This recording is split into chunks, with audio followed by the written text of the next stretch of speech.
इस वीडियो में मैं आपसे बात करूंगा, जैसा कि आप सभी को मालूम है, अधीनस्थ बोर्ड यानी कि RSMSSB बोर्ड द्वारा महिला पर्यवेक्षक भर्ती परीक्षा का रिजल्ट जारी हो चुका है। अब डीवी का प्रोसेस कब से स्टार्ट होने वाला, डीवी को लेकर क्या अपडेट आई है उसके बारे में जानकारी दूंगा, और फाइनल सिलेक्शन के लिए कितनी रैंक वाले स्टूडेंट है वो सेफ जोन में है उसके बारे में भी चर्चा करूंगा। इसलिए वीडियो को बिना स्किप किए कंप्लीट देखें। वीडियो पसंद आए तो वीडियो को लाइक करें, चैनल जरूर सब्सक्राइब करें, क्योंकि महिला पर्यवेक्षक भर्ती परीक्षा से जुड़ी छोटी से छोटी या बड़ी से बड़ी अपडेट कोई भी हो, चाहे वो डीवी से रिलेटेड विभाग की ओर से अपडेट आए या फिर आपके बोर्ड के द्वारा अपडेट आए, सबसे पहले आपको इसी यूट्यूब चैनल पर देखने को मिलेगी। अब डीवी ऑफलाइन होगी या ऑनलाइन होगी इसको लेकर जो स्क्रूटनी फॉर्म है वो कब से शुरू होंगे SSO ID के माध्यम से, ये जब भी अपडेट आएगी आपको इस यूट्यूब चैनल के माध्यम से बता दी जाएगी। और जब भी फॉर्म स्टार्ट होंगे आपको SSO ID के माध्यम से मैं स्टेप बाय स्टेप करके भी बता दूंगा कि किस तरह से आपको अपने फॉर्म को फिल करना है। तो चलिए सबसे पहले डीवी को लेकर क्या अपडेट है वो बारे में जानकारी देता हूं, और उसके बाद में मैं बात करूंगा फाइनल सिलेक्शन के लिए सेफ रैंक कौन सी है। हाँ, थोड़ा ऊपर नीचे हो सकता है जो मैं बता रहा हूँ, क्योंकि कुछ roll number non TSP TSP में दोनों साइड आ रहे हैं, तो वहाँ से आपको जो नॉन TSP में जिन स्टूडेंट के TSP के रोल नंबर आ रहे हैं वो वहाँ से स्किप कर दीजिए, और TSP में जिन स्टूडेंट के नॉन TSP वाले रोल नंबर आ रहे हैं वहाँ से वो स्किप कर दीजिए।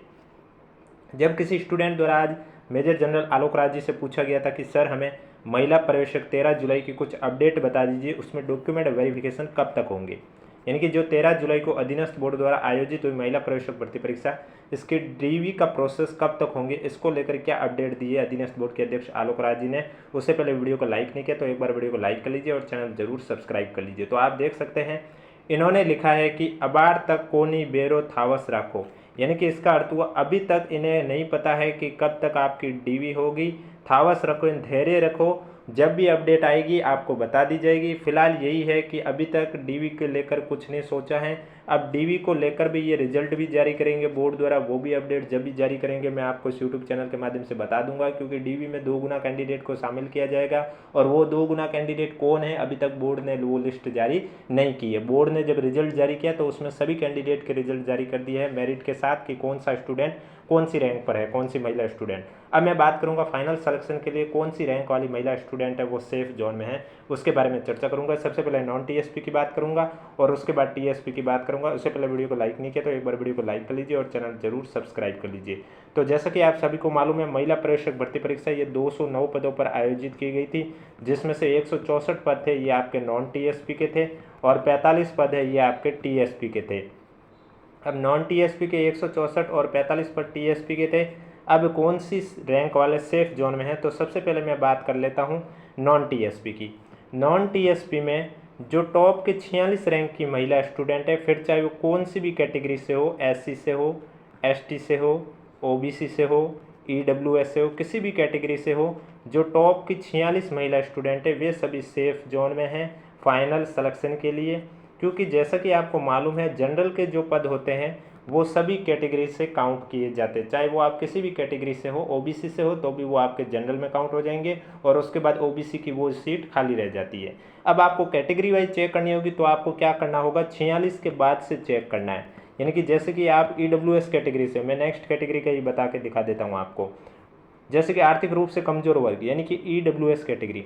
अब EWS कैटेगरी के स्टूडेंट अगर किसी स्टूडेंट की रैंक 72 है तो वो अपनी रैंक कैसे चेक करेगा अपनी स्वयं की कैटेगरी में, तो उसे 46 के बाद से उसकी रैंक वाले काउंट करने, उसकी कैटेगरी वाले काउंट करने, ना कि 46 के अंदर। अगर 46 के अंदर कोई EWS का है तो कोई प्रॉब्लम नहीं, उसे काउंट नहीं करना है। उसे काउंट करना है 46 के बाद EWS कैटेगरी के कितने स्टूडेंट है और उसके जो नंबर आ रहा है 72वीं रैंक, तो उसके बीच में कितने आ रहे हैं। अगर ऐसा हो कि 46 के बाद उसने काउंट किया EWS कैटेगरी से और उसका चौथा नंबर आ रहा है 72 नंबर की रैंक पर, तो EWS कैटेगरी से उसकी चौथी रैंक है, और EWS में जो 12 तक रैंक वाले हैं वो सेफ जोन में है। इस तरह से आपको चेक करना है फाइनल सिलेक्शन के लिए। अगर वीडियो पसंद आ रहा है तो वीडियो को एक बार लाइक कर लीजिए और चैनल जरूर सब्सक्राइब कर लीजिए। अब EWS के बाद मैं SC कैटेगरी की बात करूँ, अनुसूचित जाति यानी कि SC कैटेगरी वाली कौन सी रैंक तक सेफ है, तो ये 20 रैंक तक सेफ है। अब ये कैसे चेक करेंगे मैं आपको एक बार करके भी बता देता हूँ, अगर किसी स्टूडेंट को समझ में नहीं आया है तो मैं आपको करके ही बता देता हूँ। जैसे कि मैंने अभी आपको कहा 46 के बाद आपको SC कैटेगरी में काउंट करना है। तो जैसे कि ये रोल नंबर है, आप देख सकते हैं यहाँ SC कैटेगरी 52 नंबर की रैंक है, इस स्टूडेंट की SC कैटेगरी से रैंक आई है, ओवरऑल में रैंक आई है 52। तो अब इसे देखनी है कि इसकी स्वयं की कैटेगरी से रैंक कौन सी है, तो इसको 46 के बाद काउंट करना है, ना कि 46 से पहले वाला भले ही कोई SC का हो या ना हो, इससे कोई फ़र्क नहीं पड़ेगा। इसके बाद से जब ये देखेगा तो पहले नंबर पर इसका ही नाम है। तो कैटेगरी में जो ये 30, 23, 12 रोल नंबर हैं ये SC कैटेगरी से पहली रैंक पर है, तो इनका फाइनल सिलेक्शन जरूर होगा। और ऐसे ही 20 रैंक वाले तक के स्टूडेंट का फाइनल सिलेक्शन SC कैटेगरी से हो जाएगा। इसके बाद मैं बात करूंगा अनुसूचित जनजाति यानी कि ST कैटेगरी। इसी तरह ST कैटेगरी वालों को भी देखना है कि 46 रैंक के बाद उनका नाम कब आता है। टोटल उनकी रैंक में 43 तक आपका सेफ स्कोर है। अगर आपकी स्वयं की कैटेगरी में 43 के अंदर रैंक आ रही है तो आप फाइनल सिलेक्शन के लिए सेफ जोन में हो। ST कैटेगरी की बात करूंगा। नेक्स्ट कैटेगरी अन्य पिछड़ा वर्ग यानी कि OBC कैटेगरी। OBC कैटेगरी में अगर आपकी जो रैंक है वो 25 के अंदर आ रही है तो आप सेफ जोन में हो, यानी कि 46 के बाद से काउंट करना स्टार्ट करना है आपको OBC से। और आपके जो रोल नंबर हैं वहाँ तक कितने स्टूडेंट की लिस्ट है, अगर 25 स्टूडेंट के अंदर आपका नाम आ रहा है तो आप भी OBC कैटेगरी से सेफ जोन में हैं। OBC कैटेगरी की बात करूंगा अति पिछड़ा वर्ग कैटेगरी यानी कि MBC कैटेगरी। MBC कैटेगरी की बात करें तो MBC कैटेगरी की महिलाएं कैसे काउंट करेगी, तो इन्हें नॉन TSP में 46 के बाद से काउंट करना है कि इनकी MBC कैटेगरी में कितने स्टूडेंट हैं और इनके रोल नंबर से पहले। अगर इनकी रैंक 6 के अंदर आती है तो ये सेफ जोन में है, अन्यथा ये फाइनल सिलेक्शन के लिए सेफ जोन में नहीं है। MBC कैटेगरी की बात शहरिया जाति की बात करें तो शहरिया जाति में भी आपके 2 पद है जनरल के, वो भी फीमेल में। तो फिर 46 के बाद आपको काउंट करना है शहरिया जनजाति के, सेफ जोन में है। इस तरह से अब हॉरिजॉन्टल रिजर्वेशन की बात करें तो दिव्यांगजन में BLB कैटेगरी के 2 रैंक वाले सेफ जोन में हैं। HI कैटेगरी में 1 ही पद है तो 1 रैंक वाला सेफ जोन में होगा। LDCP में भी आप देख सकते हैं 1 ही रैंक है। इसके बाद MI SLD की बात करें तो इसमें भी 1 ही रैंक है। उत्कृष्ट खिलाड़ी में अगर आप स्पोर्ट्स पर्सन मैन हो तो सर्टिफिकेट दिखाना होगा डॉक्यूमेंट वेरिफिकेशन के लिए, और 2 रैंक के वाले सेफ जोन में है। भूतपूर्व सैनिक की बात करें तो भूतपूर्व सैनिक में जनरल कैटेगरी से 6 पद वाले सेफ जोन में हैं। OBC कैटेगरी से 3 पद वाले सेफ जोन में हैं। SC कैटेगरी से 2 पद वाले सेफ जोन में हैं। ST कैटेगरी से 5 पद वाले सेफ जोन में हैं। MBC कैटेगरी में 1 पद वाले सेफ जोन में हैं। EWS कैटेगरी से भी 1 पद वाले सेफ जोन में हैं। अब बात करूंगा TSP की। उससे पहले वीडियो को लाइक नहीं किया तो एक बार वीडियो को लाइक कर लीजिए और चैनल जरूर सब्सक्राइब कर लीजिए।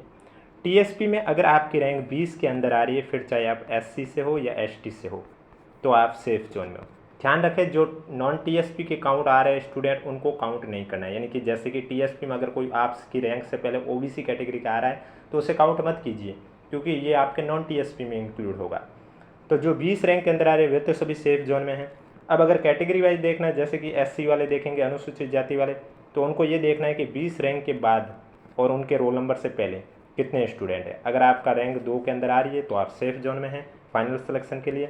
ठीक इसी तरह से ही अनुसूचित जनजाति वालों को भी इसी तरह से देखना है कि 20 रैंक के बाद और आपके रोल नंबर से पहले कितने स्टूडेंट की रैंक है। अगर आपकी रैंक 21 के अंदर आ रही है तो आप सेफ जोन में अनुसूचित जनजाति के लिए। इसके बाद हॉरिजॉन्टल रिजर्वेशन में बात करें तो दिव्यांगजन वालों के लिए BLB कैटेगरी के लिए 1 पद है, HI कैटेगरी के लिए भी 1 पद है। भूतपूर्व सैनिक में बात करें तो भूतपूर्व सैनिक में भी जनरल के 2 पद हैं फाइनल सिलेक्शन के लिए, और ST के भी 2 पद है। तो ये थी अपडेट, यानी कि DV को लेकर अभी तक कोई भी अपडेट नहीं है, यानी कि इसका मतलब थोड़ा टाइम लगेगा। और जब भी DV के लेकर विभाग की ओर से कोई भी अपडेट आएगी सबसे पहले आपको इसी यूट्यूब चैनल पर देखने को मिलेगी, इसलिए चैनल जरूर सब्सक्राइब करें, नोटिफिकेशन भी ऑन रखिए, ताकि महिला प्रवेशक भर्ती परीक्षा से जुड़ी चाहे छोटी से छोटी हो या बड़ी से बड़ी कोई भी अपडेट आएगी सबसे पहले आपको इसी यूट्यूब चैनल पर देखने को मिलेगी। अब DV ऑफलाइन होगा, ऑनलाइन होगा, ये जैसे जैसे अपडेट आती रहेगी आपको इस यूट्यूब चैनल के माध्यम से बता दिया जाएगा। इसके अलावा अगर अभी तक आपने हमारा टेलीग्राम ग्रुप ज्वाइन नहीं किया है तो लिंक नीचे डिस्क्रिप्शन में दिया हुआ, आप जाके ज्वाइन कर सकते हो।